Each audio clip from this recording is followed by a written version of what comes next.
Minus minus minus, यही सुन रहे होंगे ना आजकल आप लोग। सब कुछ लूट गया, सब बर्बाद हो गया। देखो 2019 में कितने लोगों ने सुसाइड कर लिए। अब कोई उम्मीद नहीं है, आप सब भी कर लो, अब इकॉनमी ठीक नहीं होने वाली। 2014 तक इकॉनमी 10 से 15% तक ग्रो कर रही थी, अब 6 साल में सब खत्म हो गया। नमस्कार, मैं मिथिलेश सिंह और आप देख रहे हैं सॉवरेन वॉइस। दोस्तों, आजकल पूरी दुनिया निराश है और साथ ही भारत भी। कोरोना के शक्ल में एक ऐसी सुनामी आई जिसने बड़े बड़े बिजनेस के जहाज डुबो दिए, मिडिल क्लास की रोजी और गरीबों की रोटी छीन ली।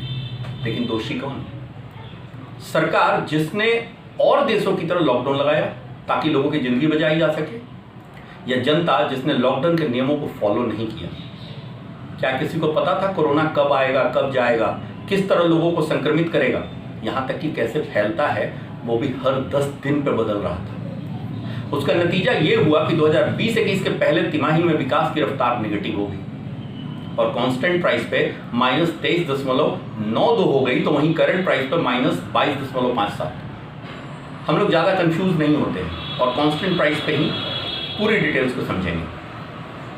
लेकिन थोड़ा ये भी जान लें कि इतनी गंभीर परिस्थिति में भी मेन स्ट्रीम मीडिया या तो उदासीन है और नहीं तो देश में सब कुछ खत्म हो गया जैसा प्रोपेगेंडा चला रही है, जबकि उनकी रिस्पॉन्सिबिलिटी है कि जनता को बताएं आगे क्या हो सकता है और क्या किया जाना चाहिए। कोई सुशांत केस की लाइव कमेंट्री में लगा है और सारे इंफॉर्मेशन लीक करके गवाहों को प्रभावित कर रहा है, तो वहीं दूसरी तरफ सरकार के विरुद्ध में मुखर होकर बोलने वाले पत्रकार ऐसे बयान कर रहे हैं जैसे भारत के अलावा दुनिया में किसी भी देश में कोरोना नहीं है और उन पर कोई प्रभाव नहीं है, और साथ ही देश अब आगे उभर भी नहीं पाएगा, सब खत्म। बात हो रही है इकॉनमी विकास दर की कि 40 साल में पहली बार नेगेटिव हुई है। इसका मतलब 40 साल पहले नेगेटिव हुई थी, आज तो नेगेटिव होने का साफ कारण है जो हम सबको पता है, और 40 साल में ऐसा कोई पैंडेमिक भी पहले तो नहीं आया था। साथ ही आज इस वीडियो में हम और भी डेटा देखेंगे और समझेंगे कि आखिर उम्मीदें क्या है। अब तक लॉकडाउन में अनुमानित 12 करोड़ लोगों का रोजगार खत्म हो चुका है, जिसमें बहुत सारे लोगों को वापस जॉब मिली है। अब बहुत कुछ सरकार पर निर्भर करता है कि किस तरह से पॉलिसी का प्रभावी इंप्लीमेंटेशन हो। तो फिर से एक बार बता दूं कि वित्त वर्ष 2020-21 के पहली तिमाही में ग्रोथ रेट -23.92% रही। अगर सेक्टर वाइज इस ग्रोथ को देखेंगे तो कुछ इंसाइट मिलेगी। आप देख रहे होंगे इस चार्ट में कि 2 रंग से आपको दिख रहे हैं ग्रोथ, जो कुछ माइनस में है, कुछ प्लस में है और कुछ बहुत ज्यादा माइनस में है। लाल रंग में दिखाए गए वो सेक्टर हैं जिनमें ग्रोथ रेट माइनस में बहुत ज्यादा है, और जो हरे रंग में है उनमें या तो माइनस कम है या पॉजिटिव है। वो सेक्टर जो लॉकडाउन में पूरी तरह से बंद थे उनकी ग्रोथ माइनस में ज्यादा है, और जो चल रहे थे उनकी ग्रोथ कम माइनस में है, या कहें तो एग्रीकल्चर तो पॉजिटिव में भी है। तो कुल मिलाकर बात बहुत साफ है कि दुकानें और फैक्ट्री बंद होने पे इकॉनमी कैसे बढ़ेगी। वैसे ही जैसे आप नौकरी में 3 महीने लीव विदाउट पेपर हो तो सैलरी नहीं आएगी। निराशा बढ़ाने के लिए सेंसेशन बनाकर बताया जा रहा है कि सुजुकी एक भी कार अप्रैल महीने में नहीं बेच पाई। साहब, इसमें ब्रेकिंग क्या है? जब शोरूम ही पूरे अप्रैल महीने में बंद है तो कार कैसे बिकती? लेकिन उससे भी बड़ी बात है कि क्या साल के अंत में ग्रोथ में हम इस झटके से उबर जाएंगे? तो इसका सीधा जवाब है कि दूसरी तिमाही में भी आंशिक लॉकडाउन लगा हुआ ही था, तो कुछ सेक्टर बेटर होंगे, लेकिन पॉजिटिव ग्रोथ की उम्मीद तो नहीं है। खैर, उस पर बात तभी हो पाएगी जब 27 नवंबर 2020 को दूसरी तिमाही का डेटा जारी किया जाएगा। वर्ल्ड इकोनॉमिक आउटलुक के जून में लगाया गया आकलन कहता है कि 2020 पूरी दुनिया के इकोनॉमी के लिए बुरे सपने जैसा है। 2020-21 में पूरी दुनिया की इकोनॉमी ग्रोथ -4.9 रहने का अनुमान है, तो सिर्फ डेवलप्ड इकोनॉमी को देखें तो ये -8.0 रहने की संभावना है, जबकि इमर्जिंग इकोनॉमी -3%। वहीं 2021 के आकलन में अर्थव्यवस्था के लिए सकारात्मकता दिख रही है। लेकिन उपाय क्या है अब इससे उबरने का? तो समझते हैं इस इंटर रिलेटेड साइकिल को। अब ये एक चेन है जिसमें किसी फैक्ट्री कंपनी में लोग काम करते हैं, उसको फिर कंपनी से सैलरी मिलती है और फिर लोग उस सैलरी को अपनी ज़रूरत की चीज़ खरीदने में इस्तेमाल करते हैं। जिससे पैसा दुकानदार तक जाता है, फिर दुकानदार से डिस्ट्रीब्यूटर तक और वापस फिर कंपनी को प्रॉफिट और रेवेन्यू के रूप में।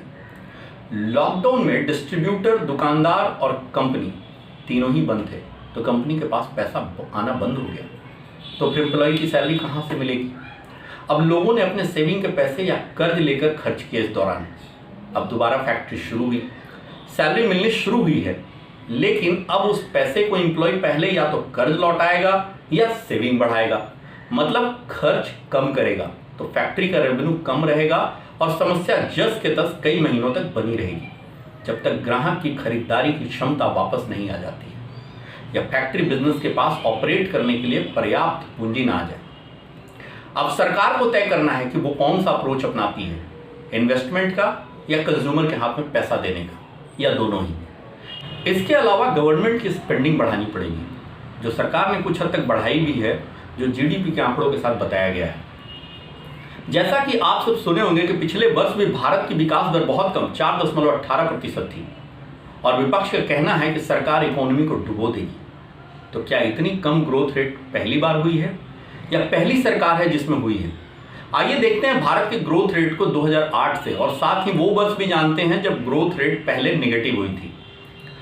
1979 था वो वर्ष जब ग्रोथ रेट -5.24% थी।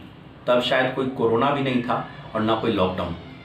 फिर 1991 में ग्रोथ रेट मात्र 1.06% थी, और ये समझ में भी आता है कि उस समय हमने इकोनॉमी को पूरी दुनिया के लिए खोला था, तो एक अनिश्चितता का माहौल बना।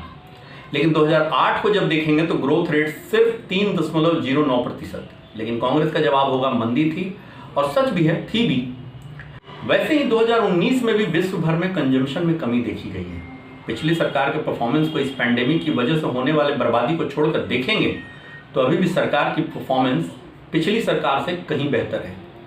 गत 12 वर्षों के आंकड़ों में 6 वर्ष कांग्रेस के 2008 से लेकर मार्च 2014 और 2014 से मार्च 2020 की तुलना करते हैं। 2008 से 14 के बीच 6 वर्षों में औसत ग्रोथ रेट थी 6.09 और 2014 से मार्च 2020 के बीच 6 वर्षों में 6.84%। अगर मंदी वाले साल 2008 को निकाल भी देंगे तो विकास की दर 2009 से 2014 तक 6.69 ही था, जो 6.84% से कम ही है। तो ये कहकर बरगलाना कि पिछली सरकारें इकोनॉमी को चांद पे ले जा रही थी और ये सरकार बर्बाद कर रही है, गलत है। आइए अब एक और डेटा देखते हैं जिसमें आपको दिखेगा कि 2019-20 में दुनिया की सबसे बड़ी 11 इकोनॉमी की तुलना में भारत की ग्रोथ रेट कैसी थी। आप इस ग्राफ में देख पा रहे होंगे कि 11 देशों में भारत की विकास दर चीन के बाद दूसरे नंबर पर थी। चाइना जहां 6.1% के साथ ग्रो किया, तो वहीं भारत की विकास दर 4.18% रही। बाकी देशों में सिर्फ यूएसए की ग्रोथ 2% के ऊपर थी। खासकर इस ग्राफ में यूरोपियन देशों की मंदी को साफ साफ देखा जा सकता है। अभी इस समय लॉकडाउन के दौरान आई समस्या को बढ़ा चढ़ाकर पेश कर देश में अविश्वास और असहयोग की भावना बढ़ाना समाधान नहीं है, और सरकार को भी जल्दी से कुछ सकारात्मक स्कीम लाकर उद्योगों को संभालना होगा। एंटरप्रेन्योरशिप को बढ़ावा देना और एमएसएमई का जीवन बचाने के लिए फैंसी नहीं बल्कि कुछ बहुत ही मजबूत कदम उठाने होंगे। बिजनेस बंद थे तो ये बहुत साफ है, बेरोजगारी बढ़ी है और ये गंभीर समस्या है जिसके बारे में सरकार को तुरंत सोचना पड़ेगा। लेकिन साथ ही हम सबको समझना पड़ेगा कि पूरा विश्व इससे जूझ रहा है। यहाँ तक कि परसों रवीश कुमार के एक प्रोग्राम में दिखाया गया था कि दिल्ली एनसीआर के गौतम बुद्ध नगर में उनके एक रिपोर्टर ने एक गारमेंट कंपनी के मालिक से बात की जिसकी फैक्ट्री चल नहीं पा रही है, कारण उनके पास ऑर्डर नहीं है, मतलब मंदी। लेकिन वो भारत के कारण नहीं है। आगे फैक्ट्री मालिक ने बताया कि मेरा माल अमेरिका जाता है और मेरा सबसे बड़ा क्लाइंट अमेरिका में बैंकरप्ट हो गया। तो स्थिति सबकी वही है, और व्हाट्सएप पर वायरल हुए डिग्रोथ वाले ग्राफ की फोटो तो आप देख ही लिए होंगे। दोस्तों आज के लिए इतना ही, लेकिन अगले वीडियो में हम लोग इकोनॉमी के साथ जिस तरह से आत्महत्या को जोड़कर विपक्ष राजनीति करती है, आज या पहले जैसे करती थी विपक्ष में रहते हुए बीजेपी, उसको डिकोड करेंगे। कैसे आत्महत्या का लाभ सत्ता के नजदीक पहुंचने के लिए करती हैं राजनीतिक पार्टियां कि सही कारण और समाधान के दूर दूर तक नहीं पहुंच पाते हम। अगर ये वीडियो आपको पसंद आया हो तो प्लीज़ शेयर करें और हमारे चैनल सॉवरेन वॉइस को सब्सक्राइब करें। धन्यवाद।